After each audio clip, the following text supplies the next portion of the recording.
Hey, this is Adam and Brent with It Takes Two Takes. We're going to do something a little bit different this time. Instead of our normal reactions and review videos, we're going to do more of a, podcast type discussion on a variety of topics.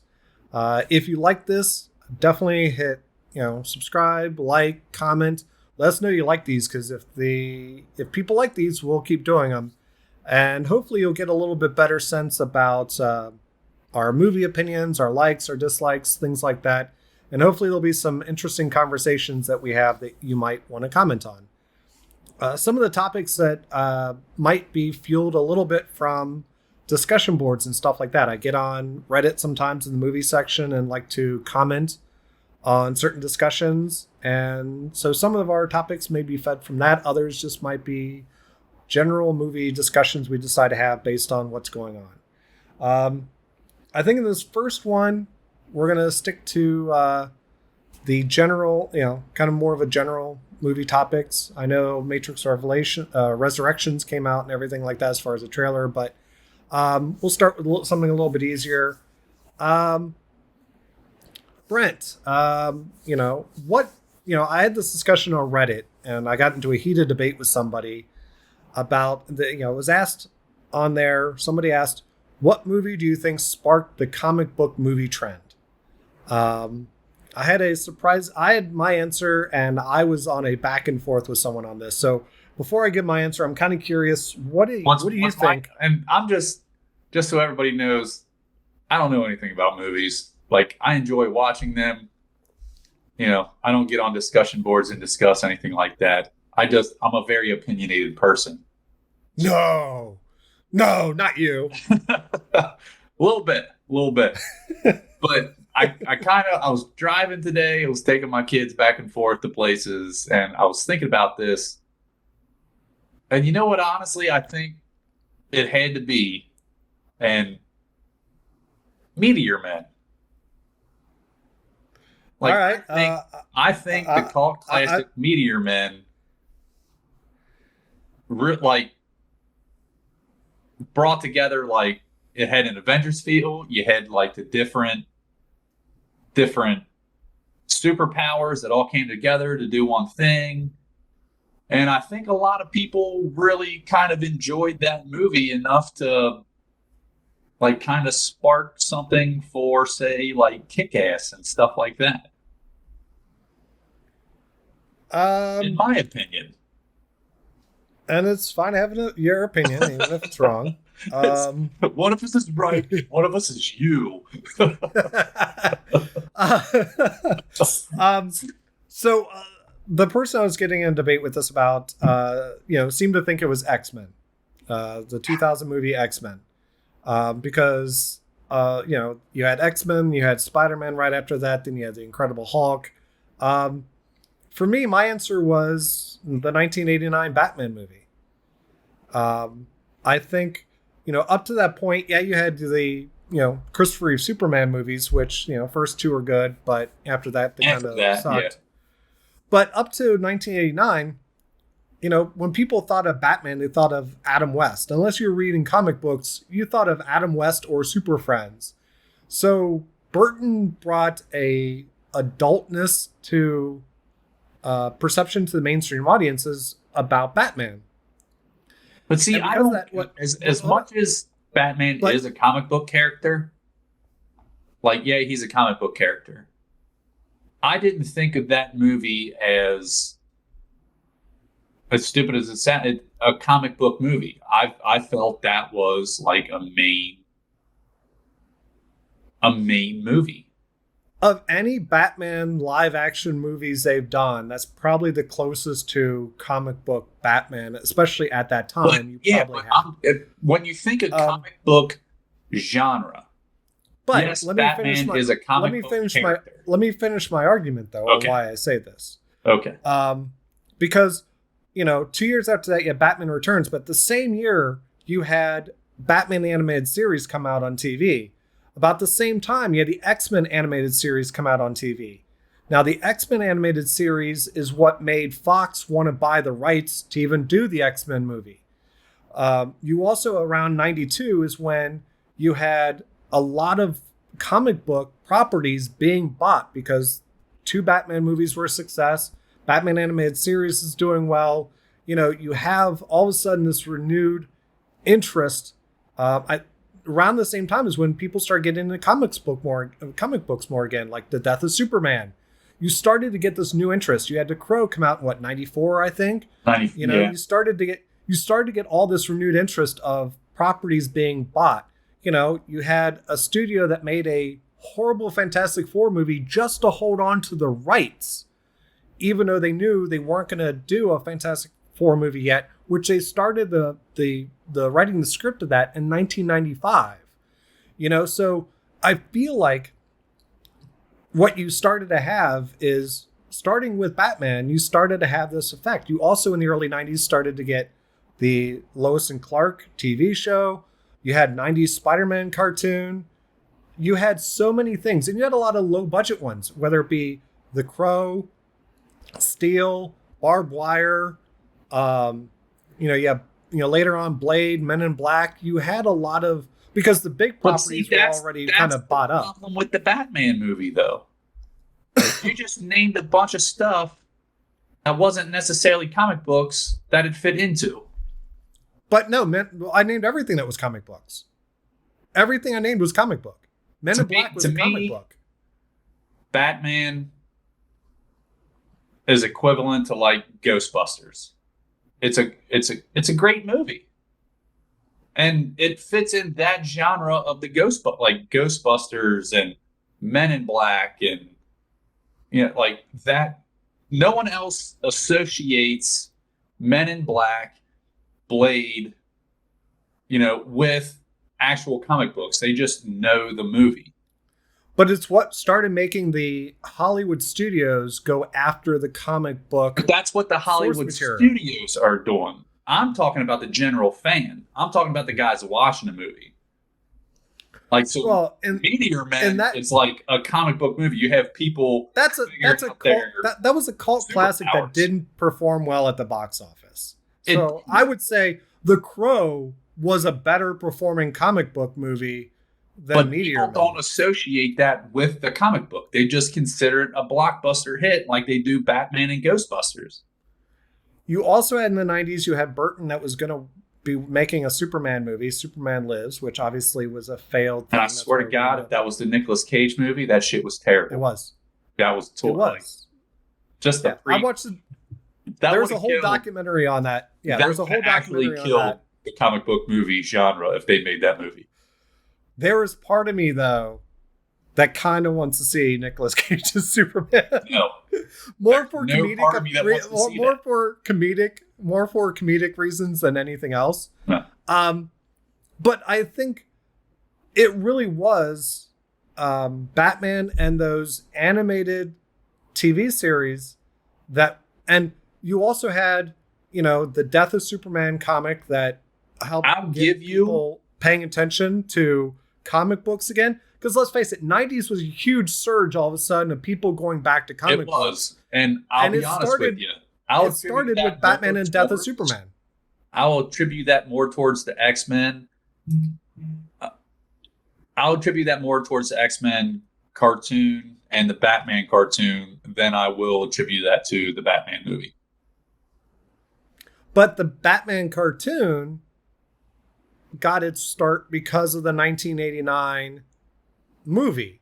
Because Batman Returns and the Batman animated series came out in the same year, but that means they had to have already been working on and writing the scripts and doing everything well before 92 for the animated series. So really it was the first Batman movie that got the interest in Batman enough to do a new animated series,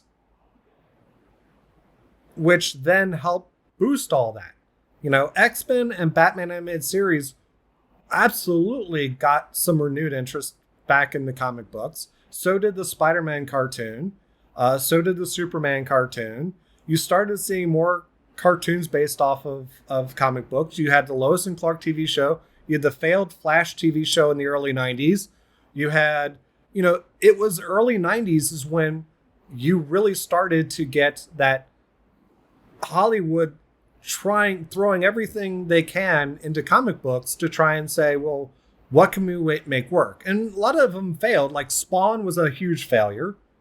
Um, Steel was a huge failure. Barbed Wire is not Are we going to exactly a bring up great Green movie. Lantern, which was actually a great movie with shitty writing?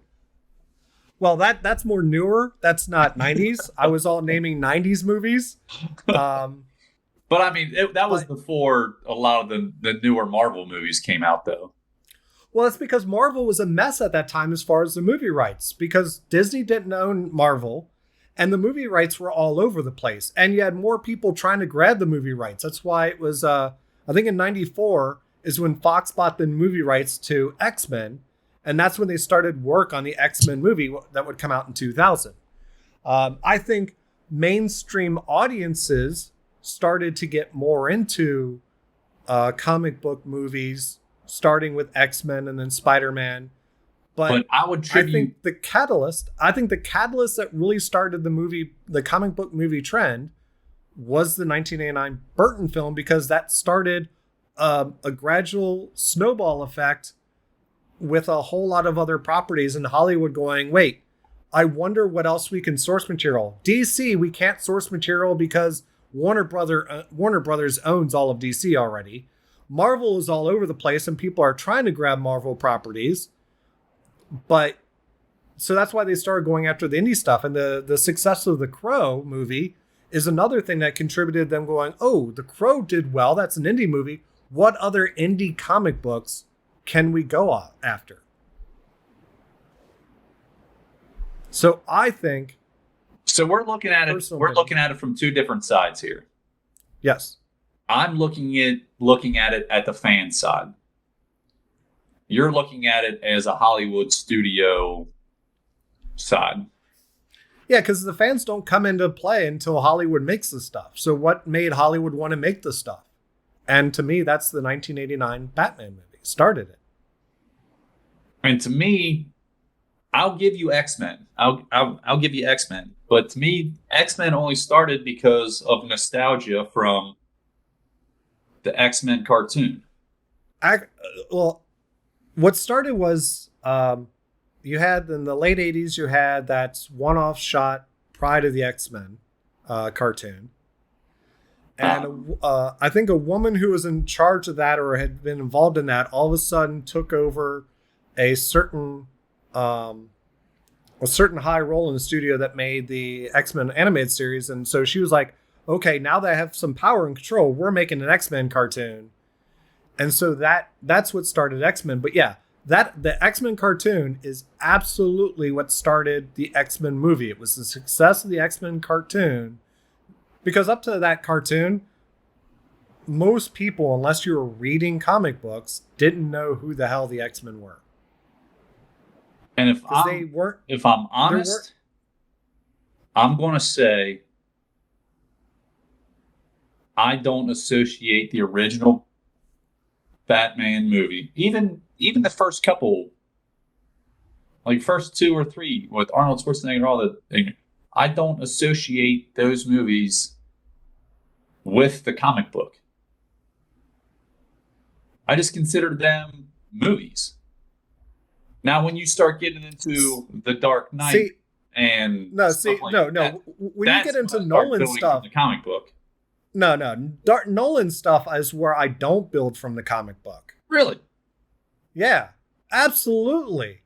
I felt like Burton stuff had much more of a comic book field, especially Joker. I'm sorry, if you take Heath Ledger's Joker and you take Jack Nicholson's Joker, I'm sorry, Jack Nicholson's Joker, especially at the time in the late 80s, early 90s, that was absolutely closer to a comic book Joker.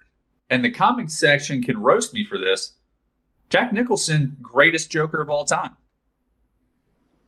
Live action, yes. He was the best Joker. Mark Hamill. Again, I won't. He became the standard for animated Joker. Mark Hamill is the greatest Joker. I won't say it. But the live action Joker is absolutely Jack Nicholson. No, he's the greatest Joker, period. live And, action or animated. I'm Nolan's stuff is so rooted in reality, which is what kind of made it neat. Was he grounded everything more in reality? So it became a neat little kind of bubble of Batman. But I wouldn't associate it to the comic books. I would associate that less to the comic books than I do But see, the other ones. I don't understand that thinking, because you have the background, and I guess I'm a later Batman guy. Like I started reading Batman a lot later than everybody else. I'd pick up the special, copies or comic books or whatever. But I guess I got later into Batman. Probably after you stopped reading is when I got into Batman. So, you have his time in the prison and all his background. And so I see more of what was written into more recent comic books written into the movies. But like the original movies, it was just like, hey, everybody knows the Penguin. Hey, everybody knows the Joker. And that's where you get into, sometimes the movies will influence the comic books. It's vice versa. Some of the things that they did in the Wonder Woman TV show was never in the comic books until they did it in the TV show, and they thought it would help people relate more to the comic book character if they pulled some of those elements into the TV show or into the comic book. Into the comic books. And I think that you probably had a lot of that. And again, I wasn't reading the comic books around the time the Nolan trilogy was being done. But due to the success of the Nolan trilogy, I would absolutely believe they would take some of the elements that were successful and bring them into the comic books to help newer readers want to associate with that Batman more because they like the Nolan stuff. Whereas Burton's movies felt more like they were making a live action comic book movie. Now, the Joel Schumacher movies were bad. Batman had nipples. Right. That's how bad they were. But the Burton ones was actually what helped embrace the idea of mainstream audiences understanding that Batman's a dark, complicated character. And that's the way he was in the comic books. He was a dark, complicated character, and they embraced that. Until when? Because Silver Age and Golden Age comics didn't paint him as that. No, it was actually more in the 80s that they started to paint that way. Yeah. They started getting more like Batman graphic novels and stuff like that were painting him that way. That's why I don't consider Batman a comic book movie. And also, you got to figure, though, that they had already started altering in the, early 80s is when they really started playing with Batman, because I think that's when Nightwing was created, So you had the original Robin finally, become Nightwing and move along. And they picked up a new Robin. So you had a lot of stuff in the 80s that was happening already with transitioning Batman. Because a lot of new blood was starting to come into comic books that were getting away from the old style of comic books. The old bubblegum was a trend.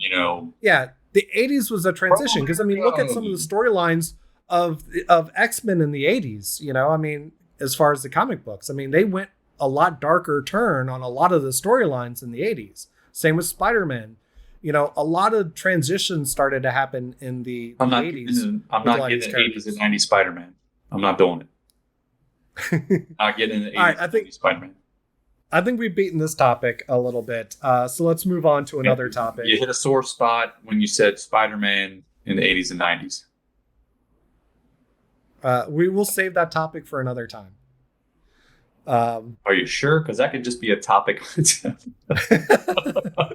Well, if we start talking about Spider-Man at some point in general, I'm sure we'll get into it. Another conversation that someone asked, which I thought was a pretty interesting topic, was someone asked, what comfort movies, like what's that movie you can, depending on whatever your mood is, you can just put on, it makes you feel better, and you can just, if you're mad or sad or upset or whatever, you can just put this movie on and it, kind of lifts some of those weights off your shoulder or makes you feel a little better, at least helps you disconnect from the real world, whatever. So, what are some of your comfort movies, I guess? Some of them, or what's my main one, my main What's go-to? your main one? Main one or some of, whatever. Um, I my guilty. I don't know. My main one I go to is a movie called Adventureland. I don't Okay. know who's seen it or if they even know It's who's in Jesse it. Eisenberg and Kristen Stewart. Yeah, Kristen Stewart. They work at some shithole carnival place, and it's all the summer love story. I think it has Ryan Reynolds in it for a bit, and it's just Right. that summer falling in love story that, you know, hopefully everybody growing up gets a chance to experience. I can remember growing up and, there was a certain person that I fell in, like, was my first real person, and it lasted a summer, maybe a summer and maybe half a school year. That movie makes me feel like that again, and it's enjoyable. It's just kind of a feel good movie because you get the falling in love, you get the heartbreak, like you kind of get all that. Jesse Eisenberg plays an excellent role, and the single expression, whatever her name is from Twilight, Kristen Stewart. there you go. It's like she was built for that role. Like, I because watched that movie one time and didn't care for it. like I love that movie because it brings back, yeah, it brings back certain feelings that you just kind of remember. Like, dude, I totally get what Jesse's going through right now. He's into this chick who's maybe not totally into him. Like, I don't know. There's just that. It's like a teenage love, and I think we can all relate to something like that, in our early teens, maybe mid teens, relate to something like that. It's just a guilty movie when I turn it on. It makes me feel good. I've probably seen the movie So, 100 times. so Mutant Girl Squad with the chainsaw coming out of the butt is not one of your comfort movies. And neither is Ass Zombies. Ass Zombies is not one either, surprisingly. None of the Godzillas or Gamera movies are comfort movies for you? Um, those are those are comfort movies, but on a different level. Like, I truly enjoy old B sci-fi movies. Godzilla being You enjoy B sci-fi movies in general, hence the reason some of the other recent Japanese B sci-fi movies that get created. But I like my feel good comfort movie Right. has to it it cures my depression in a different, like, I enjoy the nostalgia of Godzilla. I remember watching it over my friend Jay's house as a young kid and watching it, and I enjoy the nostalgia of those movies. They bring back cool memories, but they don't bring back the feelings of that age that I had. Yeah, like, it's nostalgia. Like, yeah, I remember watching this. This was great. This was a great movie. Where Adventureland is, I remember feeling like this. I remember those feelings that Jesse's going through. I remember being disappointed I found something out about her that I didn't think she would do. Or, what I mean? Like, I remember those feelings and I go back to those feelings. I like Godzilla is just enjoyable and nostalgic, but it doesn't bring me back to what I felt watching the movie. See, I think for me, most of my comfort type movies are old movies because of, you know, the the Hayes Code, which predated the MPAA rating system, um, wasn't a great way of controlling Hollywood content, but at the same time, it did create a very picture perfect set of movies almost. Um, and a lot of the old movies are lighthearted fun. And I think that's one of the reasons, like, if I kind of need, if I'm in a mood or I've got a problem or whatever, and I just need to escape, old Hollywood movies are more what I'll escape to than even movies from my childhood.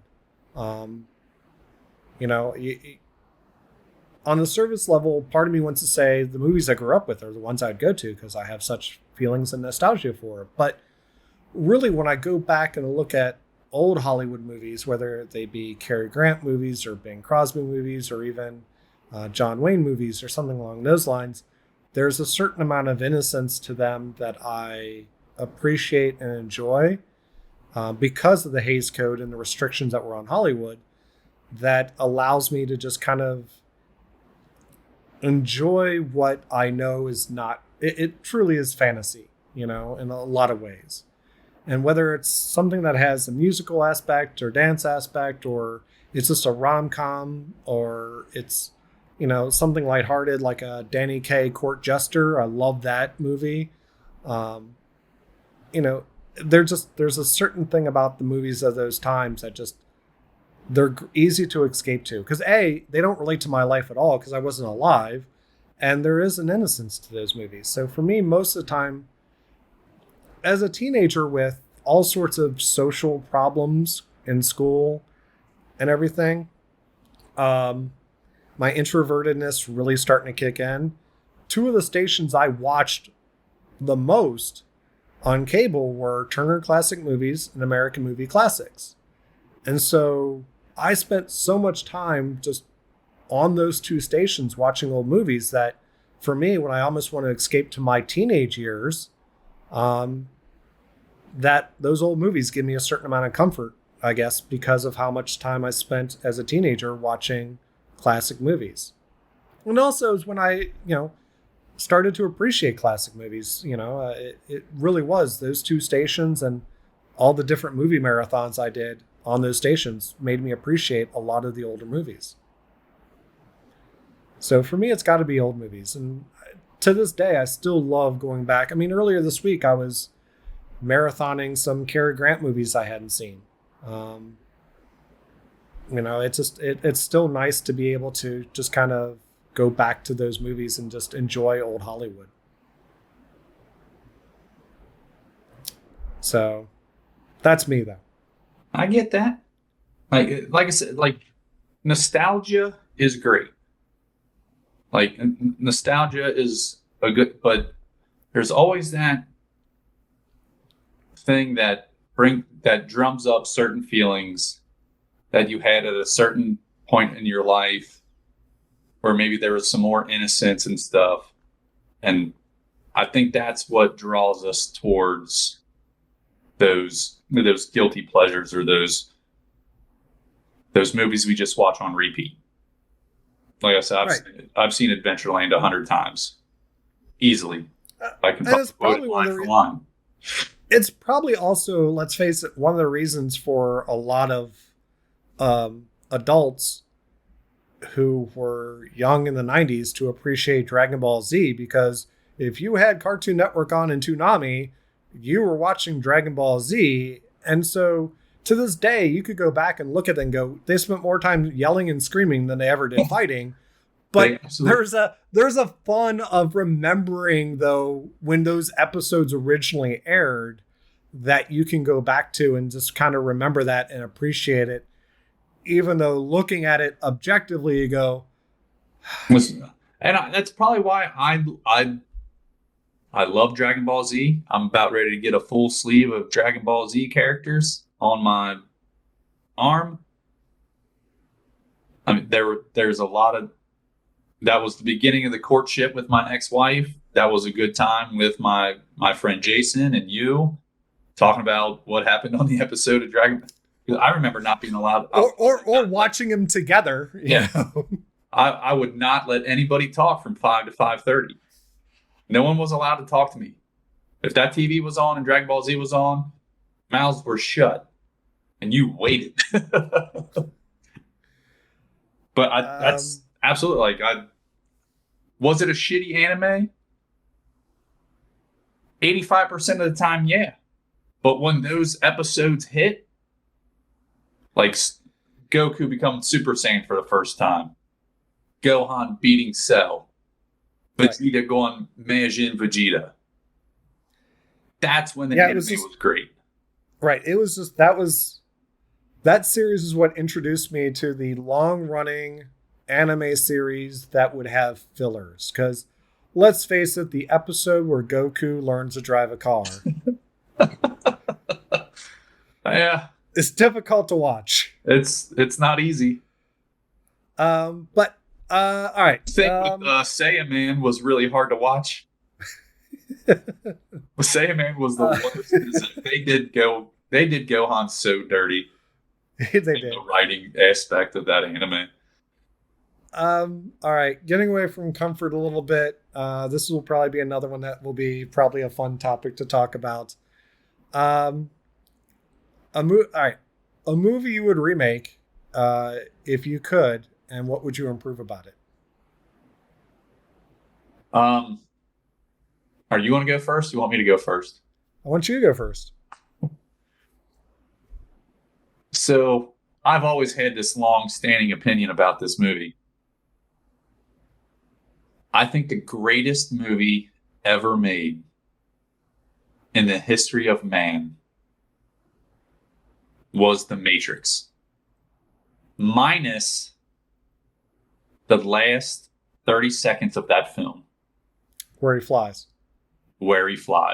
I think that is the dumbest, most ignorant writing error ever.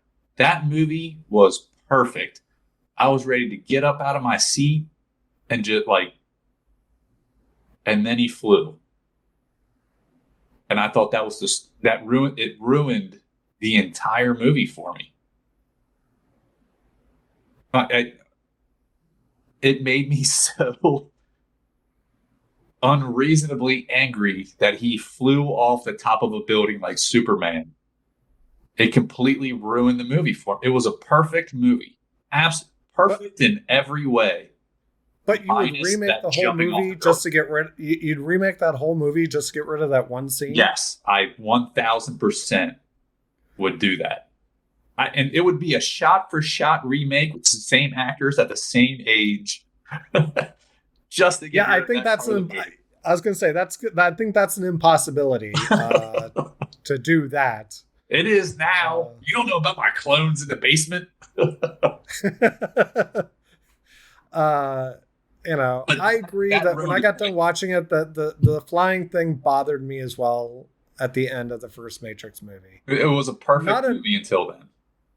Not enough that it ruined that movie as much as it set up something that helped ruin the sequels. I mean, the sequels had numerous problems and flaws and everything like that, but having that flight aspect already established in the first movie,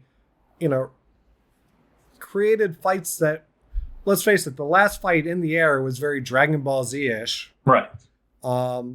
And it was dumb. It was not, they couldn't choreograph that nearly as well as the fights you always had on the ground.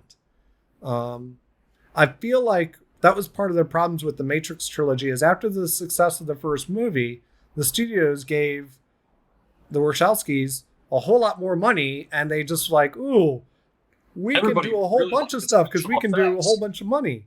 Yeah. And everybody liked the special effects, so let's just throw him in everywhere because he can fly now. It was terrible. And that's where you started getting, more like a CGI Neo for some of the fights because they had to for certain things. And it it went away a lot from the practical effects, the wires, and the choreography to a whole bunch of things that end up being silly and dumb. Um, so yeah, I think that is definitely an aspect that was like the first sign of future problems with the Matrix movies, was that the way they ended the first movie with the flight. Yeah, that's If he had just hung up the phone and walked away, and walked I would have been away. good. Greatest movie ever made. Greatest sci-fi movie ever made. I don't know I will go that far for me, but it would definitely be, I'd have a higher opinion of the movie. Um, it was a very original concept that worked in the 90s, and I think it worked out really well for that time, because no one was expecting it. That was one of those movies that nobody was expecting. Right. And like it took you by surprise. It was a great concept. Neat. First time ever things done with CGI with the duck and the bullets and the slow motion. All that was all great storyline. Just that blast jumping off the goddamn building. Just killed it for me. Like it took everything they done, everything they did through the movie. Like that one thing at the end, just I understand they wanted to convey that he can control what happened in the Matrix. I get that they were trying to convey like I am the one, I'm the guy, I control what goes on. That was the last impression they wanted to leave. They just Which is fine if it was going to be a standalone movie and never have any sequels, but it wasn't going to be a standalone movie if it was successful. They had plans to do sequels, because they didn't obviously resolve the Matrix. And I think that was part of the problem with the sequels, is they got away from the Matrix too much. Everything was way too much was happening outside of the Matrix. And based on the preview for the new movie, I'm hoping the majority of the movie happens in the Matrix again. I watched the trailer the other day. I think you sent it to me. And Yep. I liked it. I think it looked really good. I will definitely be They going got to rid see of they got rid of the green tint on everything. Because the other See, you notice stuff like that. I don't know. Like everybody says, like Batman movies are dark. I'm like, yeah, okay. Like it looked like a Batman movie to me. it was a much brighter, more colorful movie looking, as far as style wise and everything. Um, and I'm sorry, Keanu Reeves with the longer hair and the beard just looks like John Wick in the He's Matrix. John Wick. Yeah. I mean, he shaved the beard for Bill and Ted, but not for the Matrix. You got George Harrison playing, in in the Matrix now. So yeah, I think I don't know. We'll see how the movie turns out. It's only one of, I think, the Wachowskis that's even doing this. It's not both of them. Like I said, it looks decent. I'm definitely going to go see it. With the way they ended the trilogy, they're gonna have to convince me how him and Trinity are even still alive to begin with. But we'll have to see what they do. I think for me, going back to the 90s, I would remake the Spawn movie. I'd do it now, and I know Todd McFarlane wants to do a new Spawn movie. I fell in love with that comic from the first time I even skimmed through the pages and looked at the artwork. I'm like, ooh, this looks amazing. Went home and started reading it. But the movie, the studio had all the control over the movie. The special effects weren't there yet for what you needed for a Spawn movie. They weren't going to do it. They didn't do it rated R. There were so many things they did wrong with that movie that if they actually went back to the source material, like they did an amazing job with the HBO cartoon. Like that was great. As far as the tone and drawing a lot more from the source material.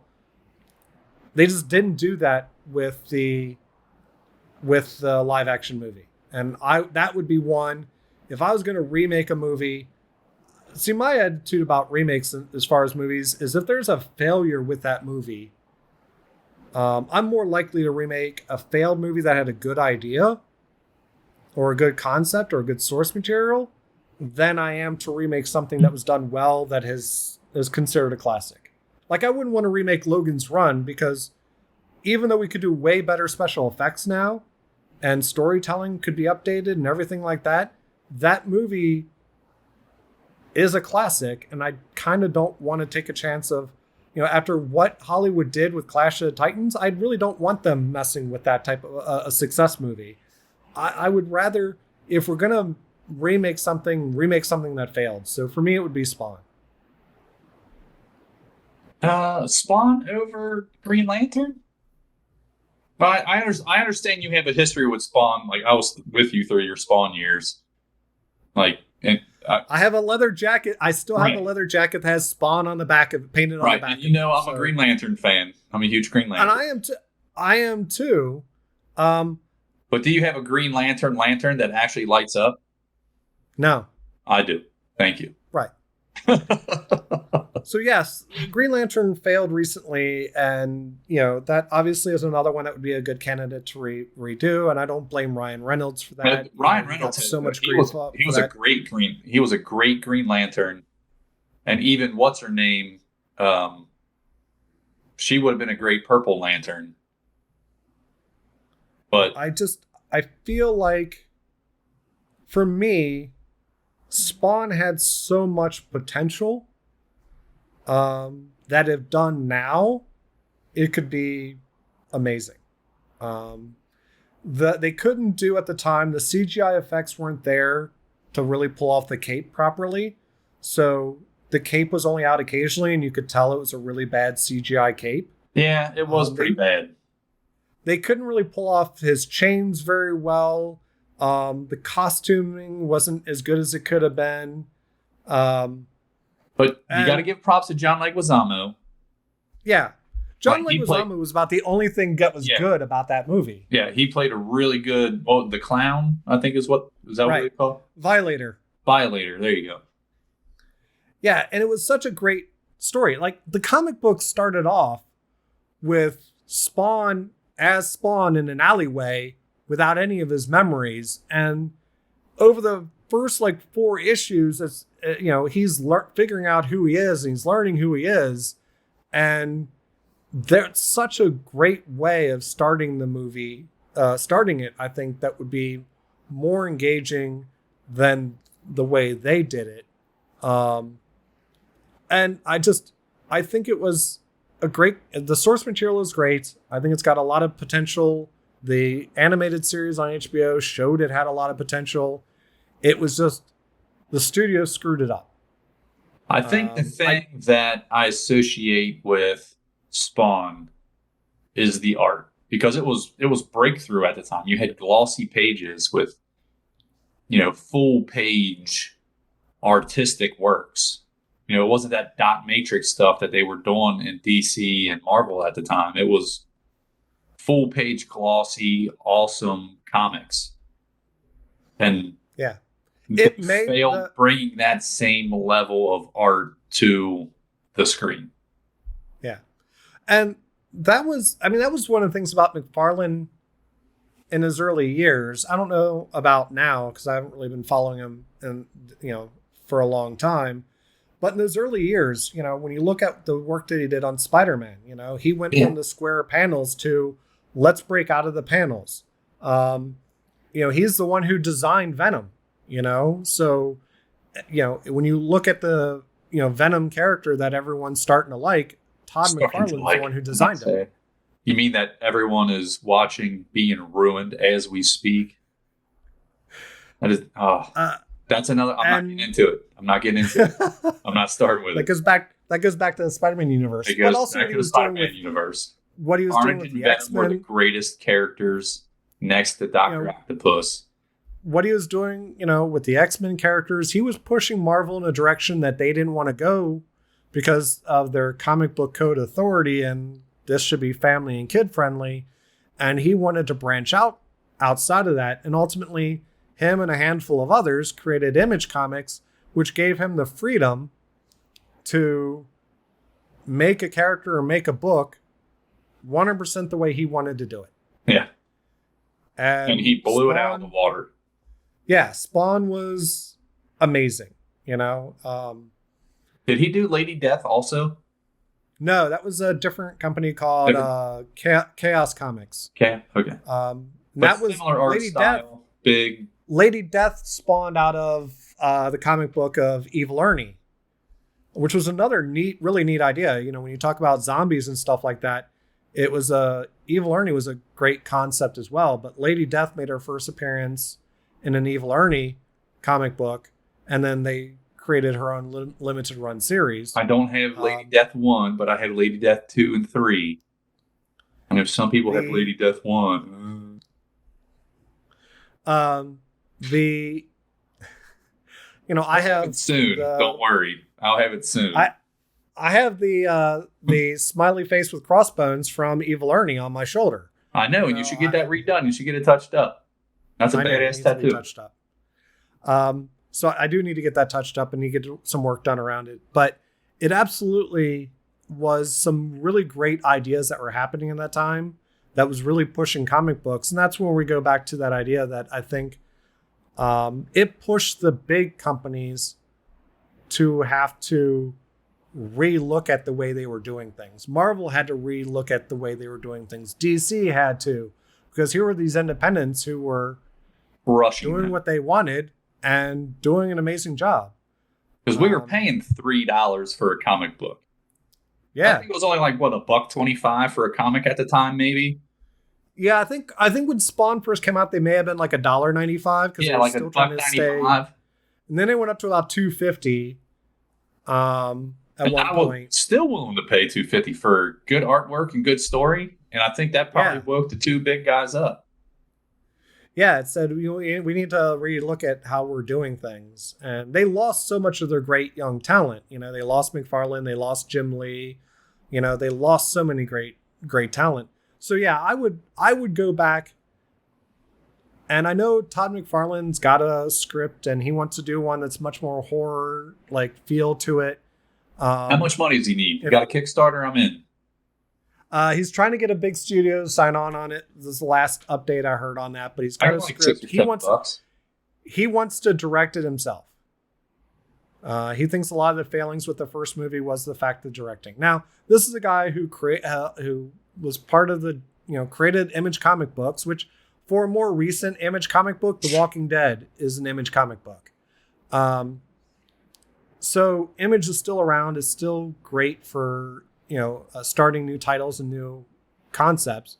But he also created McFarlane Toys, which then revolutionized the toy industry. Because he looked at what Hasbro and these other toy companies were doing, going, these aren't cool toys. They don't articulate, but in 3 spots. They don't have the cool painting and detail, and these aren't cool. So he created his own toy company. It would be interesting to see what his vision is, but yeah, I would like to redo the Spawn movie because I think knowing the comic book and the source material and the HBO, that's what I would probably remake if I was going to remake anything. I hesitate on any old classic movies that are done well that just need new special effects, because I had hopes for Clash of the Titans, because I'm like, all right, we got new special effects. If we retell the story of new special effects and the new storytelling that we do nowadays, this could be really cool. And they screwed it all up, So I worry about Hollywood touching anything else I like already. What about Ghostbusters? So I'd rather they take something. You mean the female Ghostbusters movie? Yeah.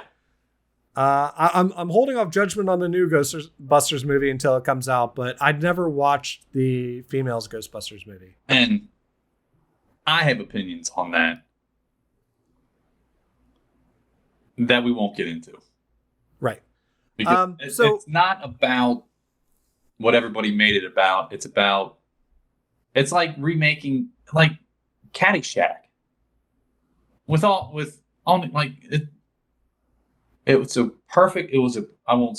a great movie by itself. you're messing with people's childhoods for Yeah, no reason. the sequel wasn't very good. No, no. But Though the Kenny Loggins song from that movie is still good, but that's about the only thing from that movie. I mean, like when you, I think Ghostbusters taught them a lesson. Like you don't just go after things to make a political statement. I think it was not just Ghostbusters, but I think also doing the Ocean's 9 movie and a couple other projects that just didn't. I didn't mind Ocean's 9 so much, but like I said, like if you made an all-female Caddyshack, I'm not going to hate it because it's all female.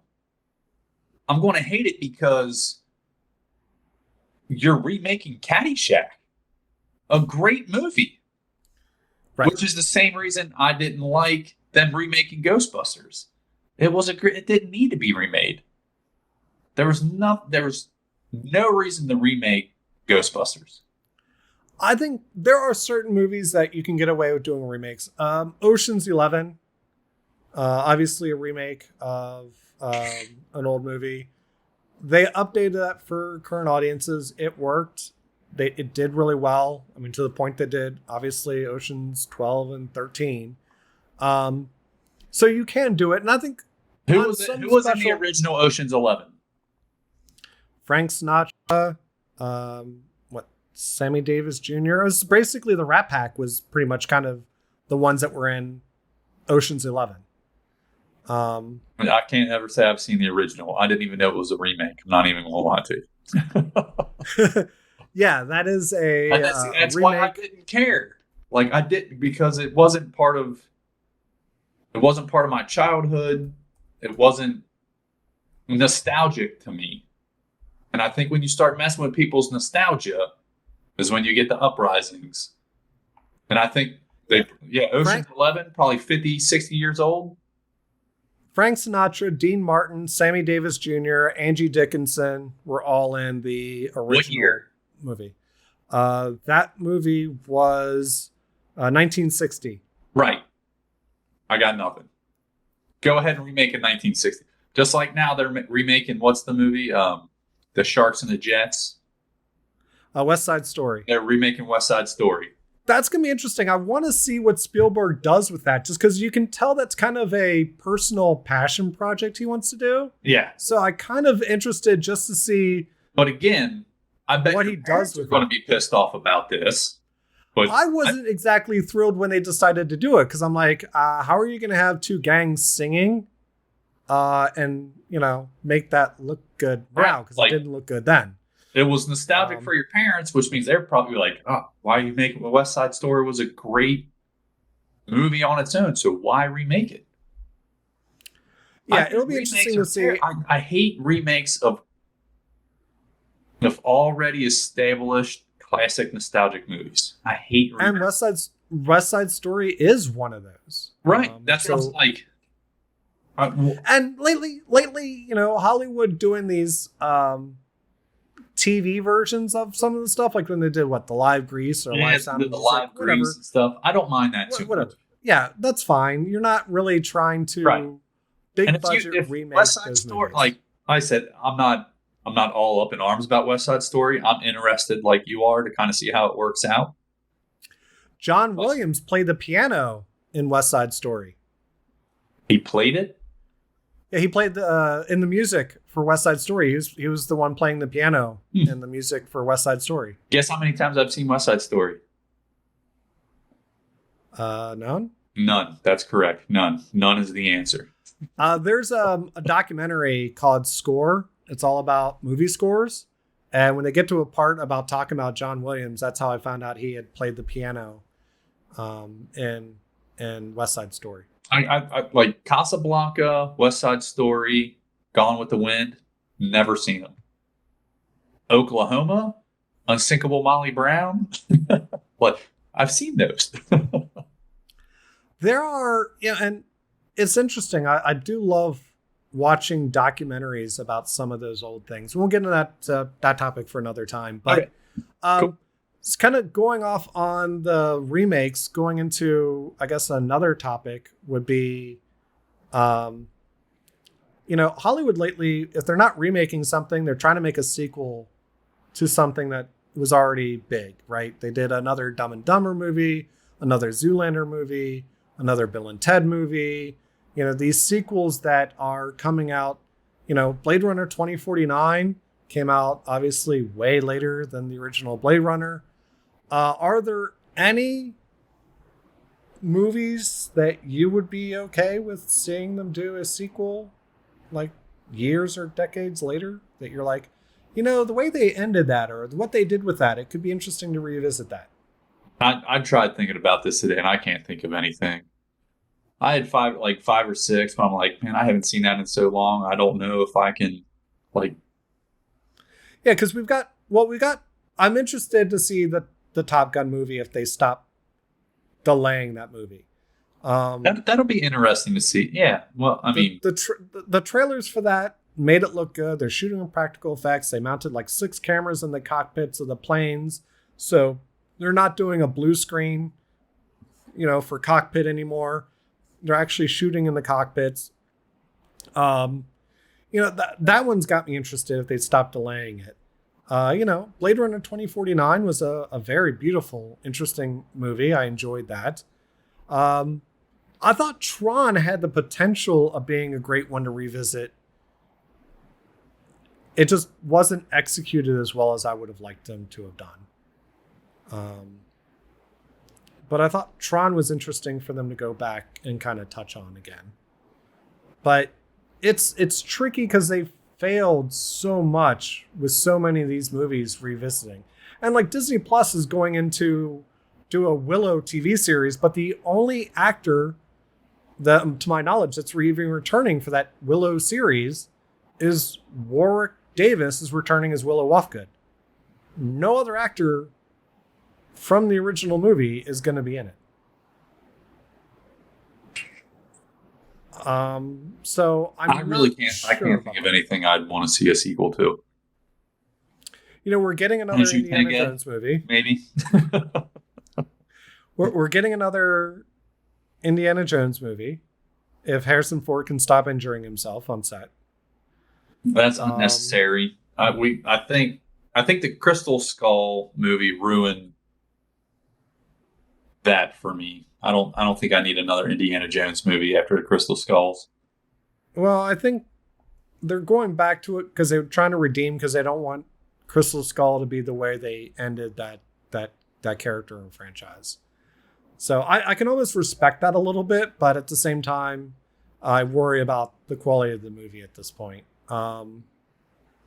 There's really not a lot of movies that I really want to go back and have Hollywood revisit. Because of not as a sequel. Because Bill and Ted's, I was hoping was going to be better than it was. The Jay and Silent Bob reboot, I was not happy with. It's so many things that, I'm worried about trying to do our Clerks 3. I want Red too. I think when it makes sense, one of the things, I don't know if you've ever watched the Before series. So there was Before Sunrise, Before Sunset, and Before Midnight. No. All done by director Richard Linklater, who did Dazed and Confused. But the interesting thing about those series is it's following the same 2 characters, and each movie is spaced out like 9 years apart. And so it's interesting because you're dipping back into these same 2 characters almost a decade after the last time you saw them. And it was really interesting them doing that. So I guess, you could probably find some, things that were maybe rom-coms or something that might be interesting to go back to see where the characters end up, where you could almost have them getting divorced or something like that. But that was an interesting series because he did something like that. That Richard Linklater is an interesting filmmaker because he does sometimes unconventional things like that. He also did the movie Boyhood, which he shot over like a decade because he kept waiting for the actors to all the actors to age to the appropriate age for whatever the next scene he wanted to shoot was. So he never I think I figured one out. Okay. I can't remember the name of the movie, but it was a good movie. It was Tom Cruise, and like he protected the sector, and I don't know, they were like stealing water from Earth, and like he wasn't supposed to enter the other sector, but he entered the other sector and found another Tom Cruise doing the same thing he's doing. Wasn't Oblivion, was it? Oblivion. That was the name of the movie. And then they go up to the spaceship and destroy the aliens. Right. I would like to see that post-apocalyptic world on Earth after all that went down. That could be interesting. Because I mean, how many Tom Cruises are there, for God's sakes? A whole Earth of Tom Cruises? Yeah, that's a guy who, you know, I'm not a big fan of Tom Cruise as a person, but he makes a lot of his movies I find really entertaining. I thought Oblivion was a really good movie. Minority Report. Minority Report was a really good movie. I enjoy other than Mission Impossible 2, I've enjoyed the Mission Impossible movies. I can't say I've seen a single Mission Impossible. I think of James Bond when I think of Mission Impossible. I just can't get into. I've never seen a James Bond movie in my life. The third Mission Impossible movie was terrible. Really good. Comment section would be like, "What do you mean you've never seen a James Bond movie?" Hey, you and Andrew are in the same boat. He really hasn't seen any James Bond movies either. He actually wants to do videos of him watching the James Bond movies for the first time. It's just not interesting to me, I guess. I don't know. But he does, with the Mission Impossible movies, you know, he does some insane stunts on those movies. And like I appreciate that. Like the stunt work and stuff, I that's cool. It's just I enjoyed spy espionage. Like same thing with the Bourne movies. I've never seen a Bourne movie. Well, I didn't like the Bourne movies mainly because of all the shaky cam to them. I thought the stories were interesting, but the shaky cam fights were just annoyed me to no end. Tom Cruise, I liked him in like Last Samurai. There's been a bunch of Tom Cruise movies I have enjoyed. I could see an Oblivion too, where he goes back to Earth, and I would like to see his character from Tropic Thunder in another movie, because he was one of the best things about Tropic Thunder. God, I haven't seen Tropic Thunder in probably 10 years. He played the Harry Balding studio executive. He was absolutely hilarious. He was amazing. I wanted more of that character. Well, we're not going to get a Tropic Thunder 2, Adam. No. Just because of what Iron Man did. See how you remember actors' names and I refer to them as their characters? But Tropic Thunder was done after the first Iron Man. I can't remember. What is his name? Robert Downey Jr.? Robert Downey Jr. I almost said Rob Lowe. So yeah, he did Tropic Thunder after the first Iron Man movie. Did he really? Yeah. That's Tropic Thunder came out later than Iron Man. I was not. If that was a trivia question, I would have got that wrong. The last movie pre Iron Man of Robert Downey Jr. I really enjoyed was him and Val Kilmer in Kiss Kiss Bang Bang. Still got to watch that. I got that on my list because that looked really good.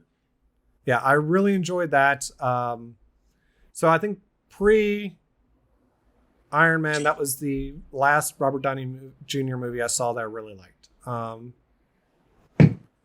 right. So final topic to kind of round this out. Guilty pleasure movies. I don't have guilty pleasure. You have some. I own it. If I say I like, I don't have a guilty pleasure. But what would, if someone else heard you, how can you watch those movies, or why the hell would you watch those movies? Do you have any of those that you really enjoy? Because guilty pleasure movies are generally you really enjoy, but most people. Yeah, well, that's easy. That's easy for me. I love musicals. And I'm not talking these modern day, I'm talking like Oklahoma, Unsinkable Molly Brown, like Seven I told Brides, you, Seven Brides for 7 Men, like those type of. Seven I Brothers. love those. You saw? Did I tell you about the fact that Oklahoma was shot twice? I did not know. You did So not. interesting story since you brought this up. I just found out about it recently. So they had a new camera system so that they really wanted to try using with Oklahoma. The problem is the theaters didn't support because up to that point most theaters supported 35 millimeter film at 24 frames per second. Well, had a new camera that they want to do that was 70 millimeters at 30 frames per minute or 30 frames per second that they wanted to do, but the theaters wouldn't support it. And they really wanted to shoot this, so they shot the movie twice. Every scene was shot twice. They would first shoot it with the new camera system, and after they got the shots the way they wanted them with that, then they bring in the other cameras and redo it all over, those shots all over again with the CinemaScope cameras. Jeez, oh Pete. So all the movies, for the most part, I've ever seen it growing up was I always saw, which was what was played on I think on cable and network and DVD and VHS was always the CinemaScope version. Yeah. Yeah, that was like the other version. Shot in CinemaScope. The other version, which is called the Todd AO version, which was released in select theaters at that time, was, I think, more recently remastered, cleaned up, and released.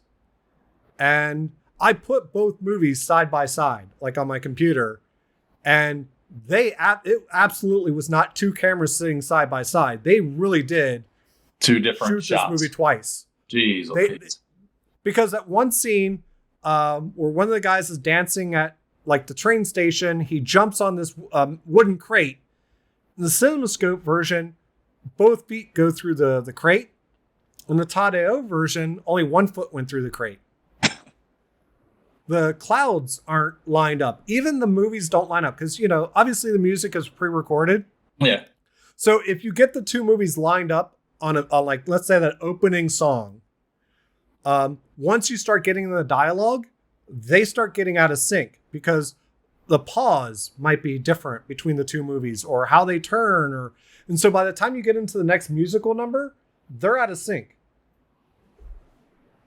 One That's will pretty start awesome. The next musical number before the other one. Listen, I don't like the term guilty pleasure. To me, guilty pleasure tells me you're embarrassed of something. Oh man, I own the movies I enjoy. For me, I'll own it. For me, do you watch musicals? Yeah, I'll watch musicals. For me, my guilty pleasure, I guess, would be Elvis movies. Elvis movie, yeah. I enjoy Elvis movies.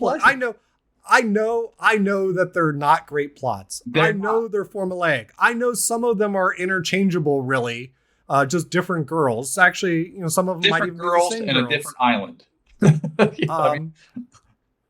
But they're fun movies, and they're not great cinema. They're not in any way, shape, or form. A lot of the songs in it aren't even great Elvis songs, but for whatever reason, I just enjoy watching them. Lemonade, but I watch musicals. Refreshing drink. I watch musicals also, and I've never had a problem with that. I enjoy the Fred Astaire, Ginger Rogers movies, Bing Crosby. I love a lot of the classic Hollywood musicals and stuff like that.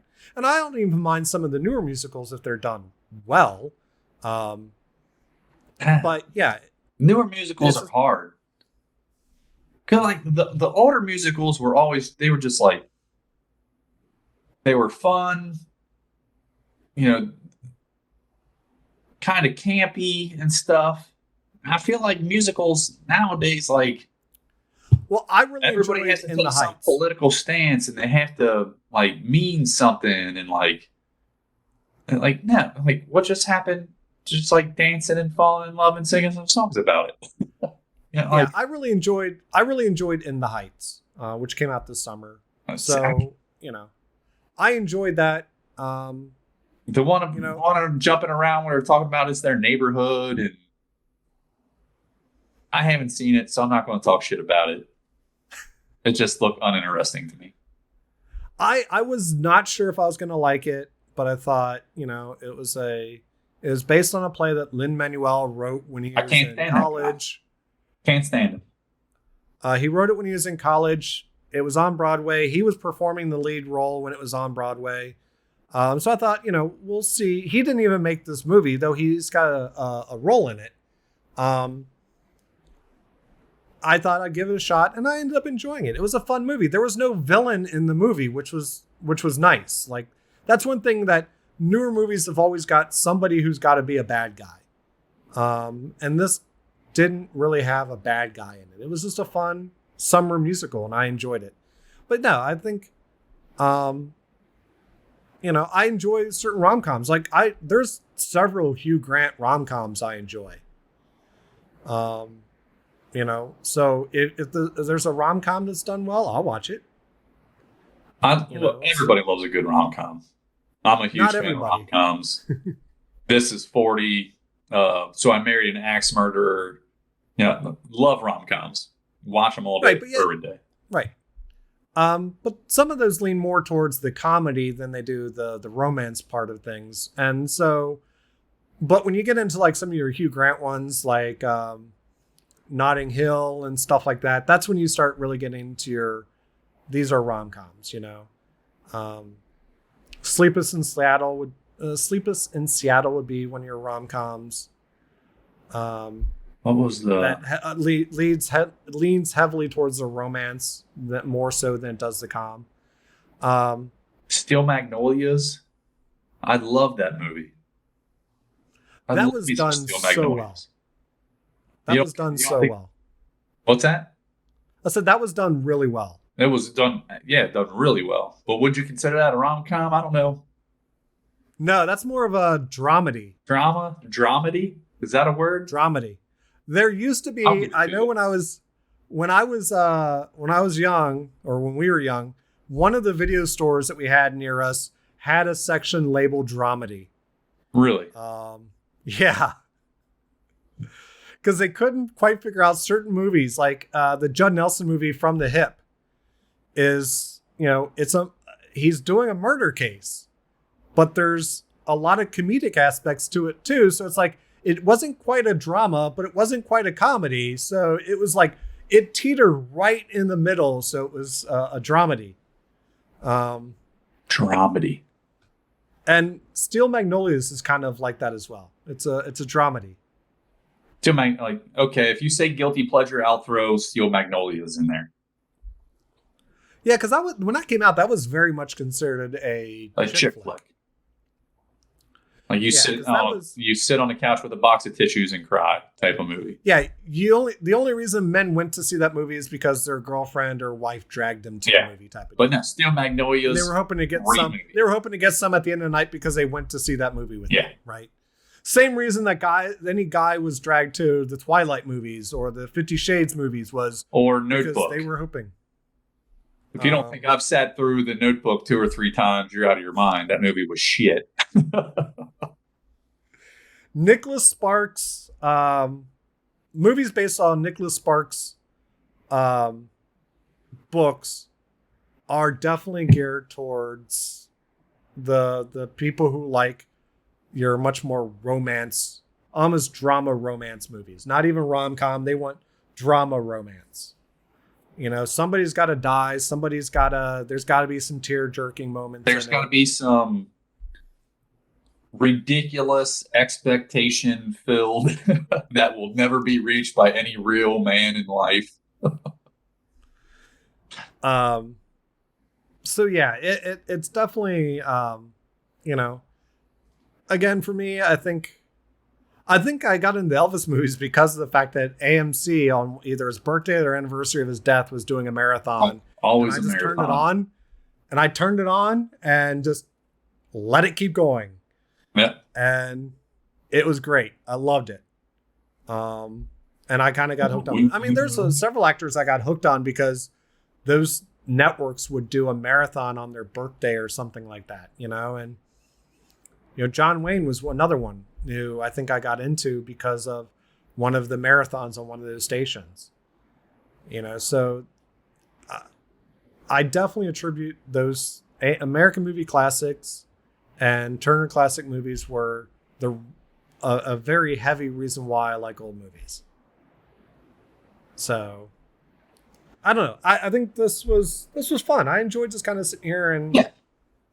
BSing about some, yeah, just kind of chatting about some movie topics that we probably would never end up getting around to making regular videos on. Yeah.